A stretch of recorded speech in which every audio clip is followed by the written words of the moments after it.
On se souvient qu'en 2005, il y a eu un référendum, la France avait dit non au projet de traité européen, les Français en tout cas, et puis on leur a dit bah non, vous avez mal voté, puis on ne va pas vous écouter. Alors ça veut dire qu'à un moment, on veut faire voter des gens, mais finalement quand ils votent aussi, on dit bah ça ne sert à rien. Mais ça, je ne suis pas d'accord du tout avec cette interprétation, puisque effectivement, en 2005, il y a eu le projet de traité constitutionnel, il y a eu une vraie mobilisation, on a parlé d'Europe comme jamais on avait parlé d'Europe.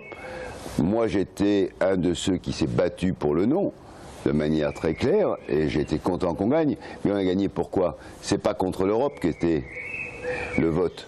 C'était contre le fait qu'on ait mis toutes les règles économiques libérales dans le texte constitutionnel. Un texte constitutionnel, ce sont d'abord des droits et des valeurs, puis ensuite il y a une règle de fonctionnement. Et là, par une espèce de hold-up, on a voulu mettre une troisième partie avec tous les textes économiques. Et c'est là-dessus que les gens sont mobilisés et ont dit non. Aujourd'hui, on ne peut pas accepter que l'Europe reste cette Europe intergouvernementale où, par exemple, à la majorité, un certain nombre de décisions sont prises par les chefs d'État et de gouvernement. Ce qui veut dire que très clairement, sur la question, par exemple, qui concerne vraiment tout le monde, parce que c'est le dumping fiscal d'un pays à un autre, la fiscalité n'est pas la même pour les entreprises. Ce qui fait qu'on voit un pays comme l'Irlande qui fait du dumping, qui prend des grosses entreprises comme Google, qui leur promet des taux très bas, et à partir de là, on se retrouve dans des distorsions. Si on veut changer cette règle du jeu, c'est à l'unanimité des chefs d'État et de gouvernement que ça se fait. Donc il suffira qu'il y en ait un qui dise non pour pas que ça puisse se faire. Donc là, les décisions, elles doivent se prendre à la majorité qualifiée. Ça, il faut changer les traités pour faire ça.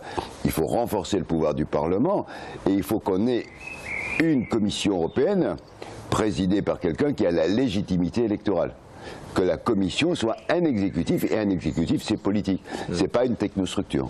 Au niveau européen, on fixe les règles du jeu et on fixe les lois, c'est à ce niveau-là.